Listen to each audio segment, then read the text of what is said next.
What would you do if your wife of 25 years suddenly wanted to explore freedom for 6 months, without rules? 6 months of freedom. No contact. And the possibility of having other men. What would you say? Let me tell you what I did.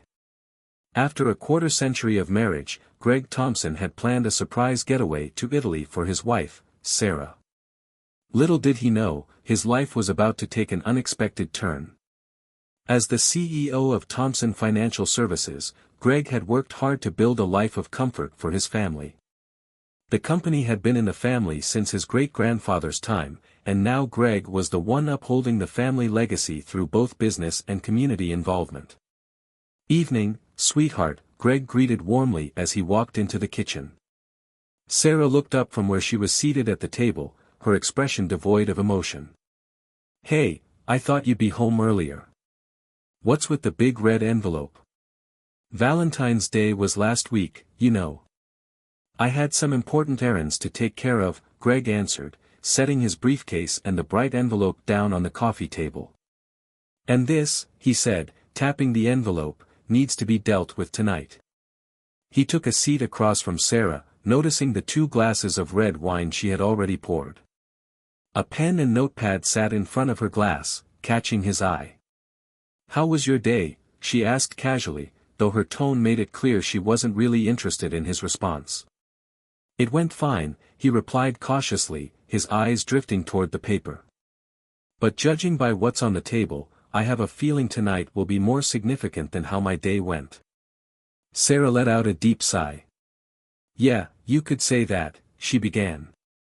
"I've been doing a lot of thinking lately, trying to figure out where I stand in life and, more importantly, what I want to do with the rest of it." She explained that a series of recent events had led to this soul-searching, hosting her sorority's 25-year reunion, the passing of 2 classmates from cancer, and their kids finally leaving home. "And now," she continued, looking directly into his eyes, "that brings me to us. Our marriage. This June will mark 25 years together. That's a long time. Half of my sorority sisters are already on their 2nd or even 3rd husbands. So, where do we go from here? What's keeping us together, and more importantly, what's going to keep us together for the next 25 years? Greg listened closely, his mind racing with thoughts. "I hear what you're saying," he replied cautiously. "I've been having similar thoughts about my own life. Some guys hit that middle-aged crisis, you know, buying sports cars, wearing gold chains, chasing after younger women. Luckily, I haven't caught that bug. I've got an amazing wife who keeps me grounded. So, tell me, what can I do to make the second half of our lives something worth waking up to every morning?" "That's exactly why I love you, Greg," Sarah replied with a soft smile. "Most men just ignore their wives' problems, saying it's their issue to fix. But I've got a solution in mind. My whole life, I've lived under someone else's roof. First, it was my father's house, then the sorority house during college. Not even a month after I left the sorority, I moved into this house, your house, the one your grandparents gave us as a wedding gift. I've never truly been on my own, Greg," she continued, her voice growing more impassioned. "Living with you has been wonderful, but it hasn't always been fulfilling. I'm the wife of the president of the Chamber of Commerce, the wife of a church board member, the wife of the country club president. Always the wife, never the star. You're the sun, Greg, and I'm just one of those little moons circling around you. I need to break out of this orbit, or I'm going to lose myself." Taking a deep breath, Sarah went on. "I need to leave. I've thought about this a lot, and I want a break, a hall pass, a freedom frenzy, whatever you want to call it, for 6 months. During that time, I'll live somewhere else, and we won't have any contact. It's going to be tough on both of us. Every hour, I'll be wondering what you're up to. But when the 6 months are up, I'll come back, and we'll decide on a plan for the rest of our lives together." Greg stared at her, completely stunned. "No contact at all? I understand you need some space, but cutting off communication entirely seems a bit extreme. Our lives are so connected, How would that even work? It would be as though we were no longer married, Sarah explained calmly. You and I would go our separate ways, focusing on our individual interests, hobbies, and new experiences. She continued to outline her plans for self-discovery and growth, talking about enrolling in feminist courses and exploring different viewpoints. It's like a divorce, but without any bitterness or mistrust between us. We'll just be two lovers apart for 6 months. Military couples do that all the time, and they manage just fine. As the gravity of Sarah's words hit him, Greg felt a wave of cold dread settle in his gut. You mentioned you'd act like a single woman and socialize with interesting people. Does that mean you'd be dating other men? He asked, his voice strained. Sarah gave a small smile. Probably, though I doubt anyone will be eager to take me out for dinner and a movie. Greg's face tightened. So, if you're dating, are you also thinking of doing that with them? He pressed, barely keeping his voice steady. Probably, she replied in an offhand manner. How else can I fully explore my experiences as a woman? You're the only man I've ever been with, Greg. I just want to be on the same level as you. His expression darkened. You're forgetting one important detail, we're married. I promised that all my future experiences would be with you, and you made that same promise to me. I've been faithful to you, and I expect you to do the same. Well, we'll see how things unfold over the next 6 months, Sarah said dismissively. We can make that decision once my vacation is over. Then you might not have the chance to return to my life, Greg shot back. You could just keep living with someone else, and it wouldn't be me. Oh, stop being so melodramatic, Sarah scoffed. It's just sex, Greg. Nothing more. When we get back together after 6 months without it, you'll be glad we're back on track. Please, don't make this into a bigger deal than it is. I'm trying to improve myself, and the confidence I'll gain from seducing other men will make me a better lover for you and a more fulfilled woman in every aspect of my life. Greg felt like he'd been punched square in the stomach. This idea of going 6 months with zero contact seems way too drastic. Couldn't we try to work on some of these issues through counseling instead, he suggested, grasping for a middle ground. But Sarah shook her head. I don't want to just talk about change, I want to actually do it. It has to be a clean break, or I'll keep leaning on you for everything, and I won't be able to grow. I need it to feel like we're not married anymore so I can have the freedom to come back to our relationship with a new perspective. I don't know if I can handle that, Greg admitted quietly, the weight of her words pressing down on him. No, Greg. I need to overhaul my mindset as soon as possible, she insisted. We'll face the stress for 6 months, not let it drag on for years. It's better to do it now and get back to where we want to be as a couple. When are you planning to move out? Greg asked, his voice sounding hollow to his own ears. I've already rented an apartment for 6 months and will start moving my things over this weekend, she replied as if it were the most ordinary decision in the world. Greg felt the ground slipping away beneath him. I. He stammered, struggling to find the right words. Finally, he managed to whisper, can we talk more about this before making such a huge change in our lives? Sarah reached across the table to take his hand. Thank you so much for discussing this with me. I really believe it'll make our lives better in the long run. I love you for being so understanding and not turning into a jerk or a bully about it. Greg pulled his hand away. You're putting too much faith in me, he said, his voice heavy with disbelief. I can't wrap my head around why you're doing this, and honestly, I don't support it at all. Looks like it's going to happen whether I agree or not. My feelings don't seem to matter in this decision. He abruptly stood up, his mind reeling. I'm overwhelmed right now. I don't even know what to ask or how to talk about this. My brain is overloaded. What do you say we head to bed and revisit this tomorrow night? Are you coming to bed, or has the separation already started? Not just yet, love, Sarah replied. I want to sort out the logistics of my move, but I do plan on joining you in bed tonight. Greg slowly climbed the stairs to the bedroom, feeling utterly drained. He collapsed onto the bed, but sleep refused to come. His mind was a storm of questions and doubts that wouldn't quiet down. Later that night, he felt Sarah slip under the covers, nestling against his back. She pressed a soft kiss on his shoulder, and he felt the warmth of her tears as she whispered, "I'm so sorry, Greg." "I'm sorry too, Sarah," he answered quietly. "I love you," she murmured. "Is this the last time I'll hear that from you?" he asked, his voice edged with pain. "I want our lives to be better, not worse, after I go on this journey," she whispered back. "I plan to come back to you as a better wife and lover." The next morning, Greg woke up early, skipping his usual routine of bringing Sarah coffee in bed.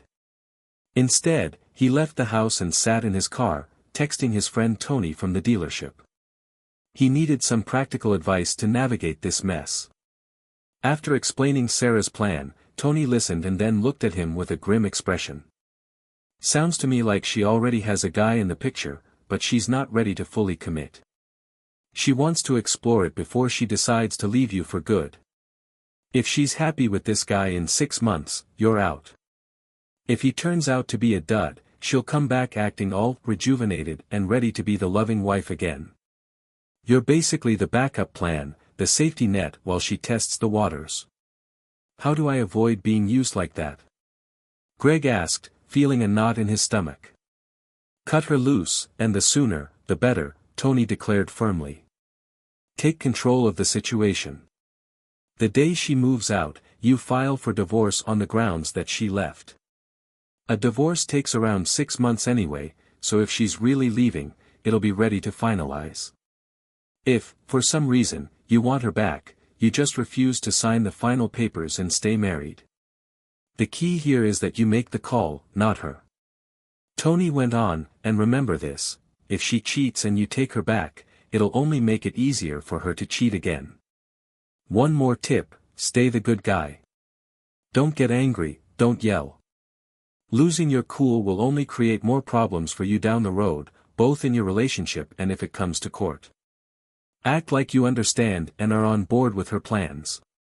Leaving the dealership, Greg noticed a sleek black BMW 430i convertible sitting in the lot. On a whim, he decided to buy it. "I'll probably get more use out of this than I did with anything this past year," he told Tony with a wry smile. When Greg returned home that evening, Sarah was there, clearly on edge. "Greg, sweetheart, where are you?" she called out, anxiety in her voice. "I missed you so much this morning. Can we talk now?" "I've got a lot on my mind after our conversation yesterday," Greg replied evenly. "Thought a drive would help clear my head." "I can take the day off if you need to talk," Sarah offered, her tone softening. "I know I rocked your world last night, and I'm really worried about my amazing husband. Just tell me what you want to do. We can talk now, over lunch, dinner, or even after dinner. I need you to be with me because I'm scared of the path I think I want to take. I need your wisdom, Greg, please."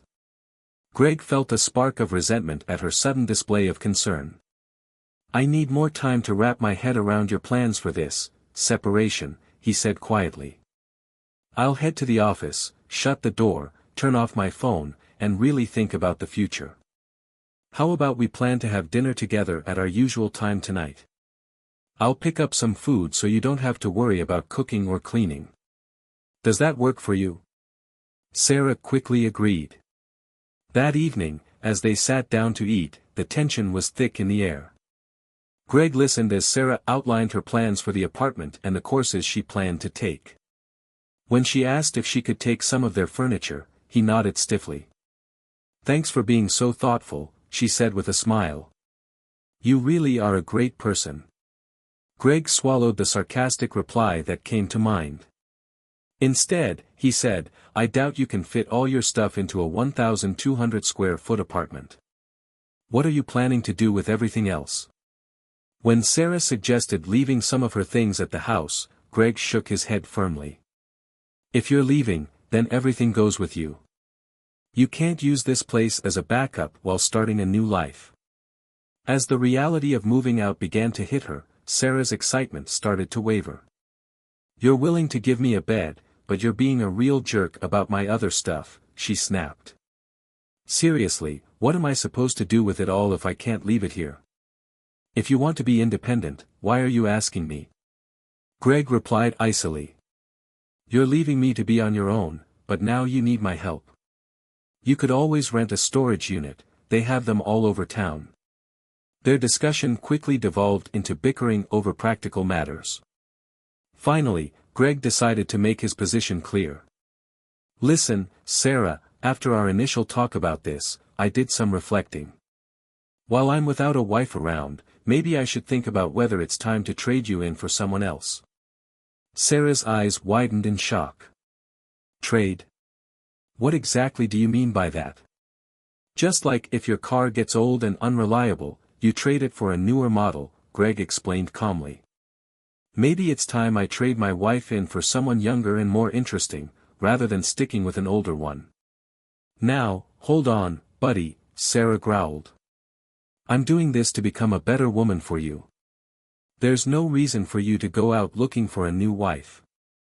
I do not like that idea one bit. And I'm not a fan of your plan either, Greg shot back. But you made it clear I don't have a say in your decision. You were going to go ahead regardless of how I felt. You didn't think about how I might feel having a cheating wife. So, while you're off doing what you want, I'll be doing the same for the next 6 months. Let's see how this plays out. The argument escalated until Sarah stormed out of the house. Greg was left alone with his thoughts, the unopened red envelope containing plans for their trip to Italy still sitting on the coffee table. In the following weeks, Greg threw himself into work and began to explore his newfound freedom. He redecorated the house, replacing family photos with sports memorabilia. He started grilling steaks on the patio and blasting jazz music through the house, all the things Sarah had never allowed. Meanwhile, Sarah moved into her new apartment and began attending classes on feminist theory. However, her enthusiasm for her adventure was dampened by the growing distance from their children, who were struggling to understand why she had made this choice. As the weeks turned into months, both Greg and Sarah found themselves in uncharted waters. Greg, though reluctant, attended the court-mandated marriage counseling sessions, where the therapist dug into their reasons for separating. Sarah insisted her goal was to find herself, while Greg made it clear that her desire to be with other men was a line he couldn't cross. During this time, Greg began spending his days with 2 different women, Tara, a striking young widow with a son, and Greta, a former pro golfer turned insurance agent. While he enjoyed their company, he held steadfast to his vow of remaining celibate until his marriage was legally over. Meanwhile, Sarah dove headfirst into the single life.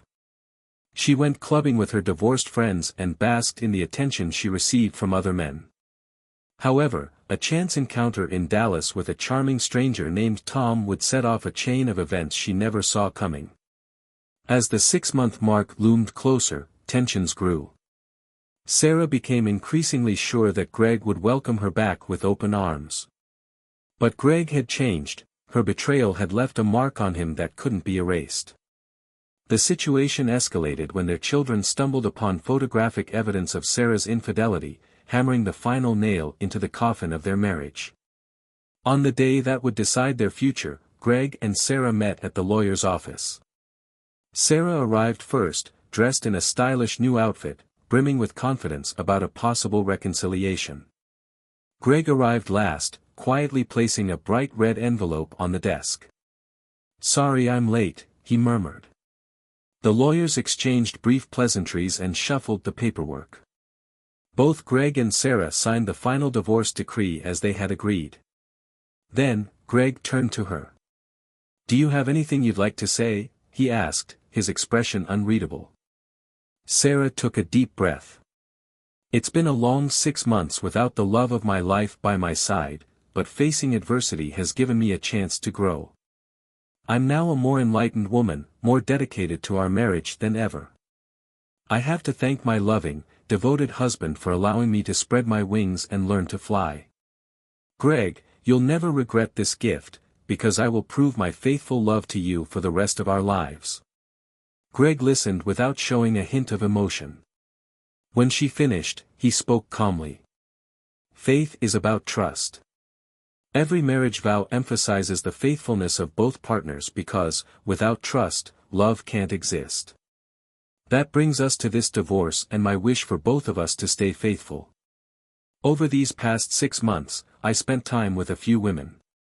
Not once did I have any physical contact with them. He paused, meeting Sarah's eyes. Sarah, have you stayed faithful to me?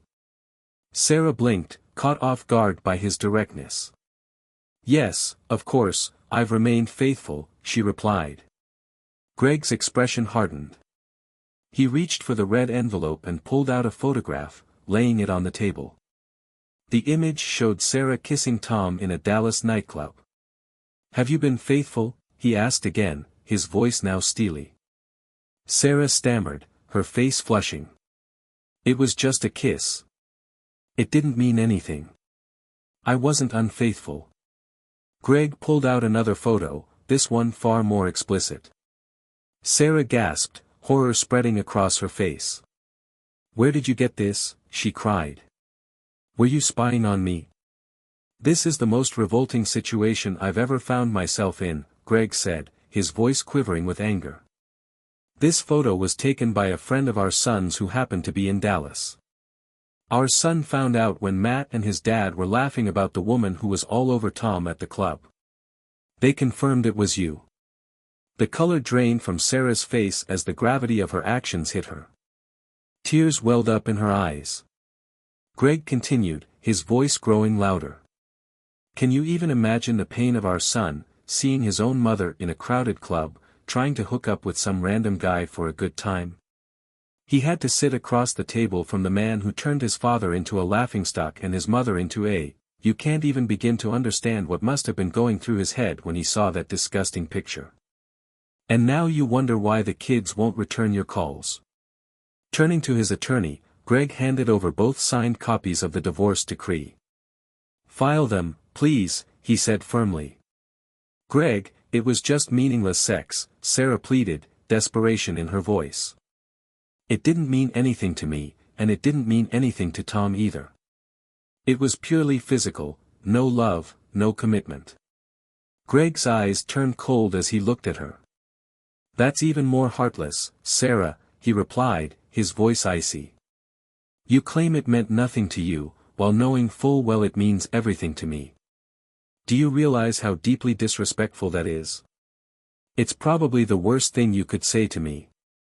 Sarah broke down, collapsing into sobs, her words a garbled mess. No, no, no, she cried. I want to be your wife again. Please, forgive me. I promise, I'll be faithful from now on. Don't do this to me. I don't want to end up divorced like all those women at the clubs. Please don't push me away. I'm so sorry.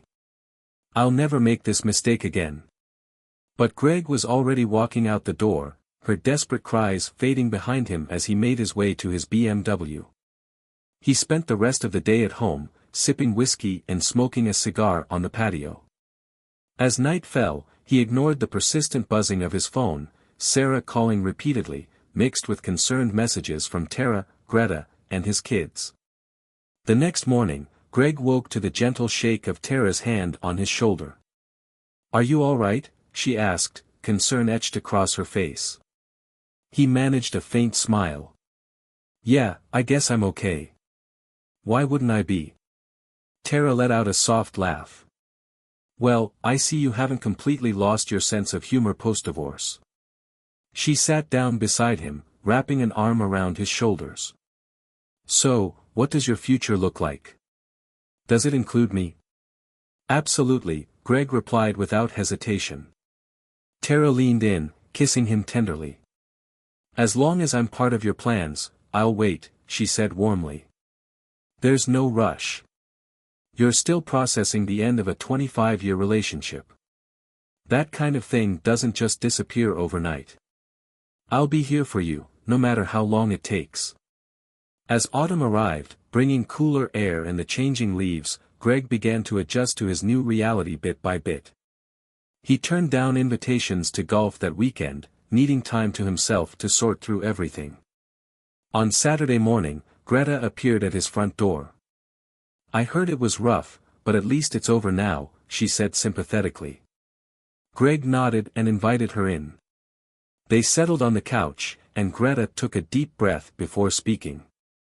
"There's something I need to tell you," she began. "I wanted to say this earlier, but you had so much going on. Plus, I was enjoying our time together too much to bring it up." Greg tensed, bracing himself for more bad news. "I'm already married," Greta confessed softly. "My wife lives in Atlanta. We've been married for 5 years. I'm a lesbian, Greg, and I have been for the past 10 years. Greg stared at her in stunned silence. "What? When? How?" he stammered, completely caught off guard. Greta continued, explaining that her feelings for Greg were more about a deep friendship. "That doesn't change the fact that I care about you as my best friend and want you in my life," she said sincerely. "I can love you, but I can't marry you. As far as I'm concerned, we can keep living the way we did this summer, as long as Tara is okay with it. In fact, I'd really like to get to know Tara better and assure her that I'm not trying to steal her man." As Greta's words sank in, Greg felt an unexpected wave of relief wash over him. The pressure of possibly having to choose between Tara and Greta suddenly vanished. "Thanks for being honest with me," he said, giving Greta's hand a reassuring squeeze. "You're right, you're my best friend, and I'm glad we can keep that friendship uncomplicated." In the weeks that followed, Greg turned his focus toward healing and moving forward. He spent time with both Tara and Greta, feeling deeply grateful for their support and companionship. His relationship with Tara slowly grew stronger, grounded in mutual respect and understanding. Meanwhile, Sarah was having a much harder time adjusting to her new life. She ended up moving to a smaller apartment in a less desirable part of town, her finances stretched thin by the divorce settlement that didn't go in her favor. Her attempts to rebuild connections with their children were met with reluctance and the weight of unresolved hurt. As winter set in, Sarah found herself facing long, solitary nights. She shivered, pulling her coat tightly around her as she walked back to her apartment from her evening job. It's going to be a long, cold winter for her, Greg thought to himself.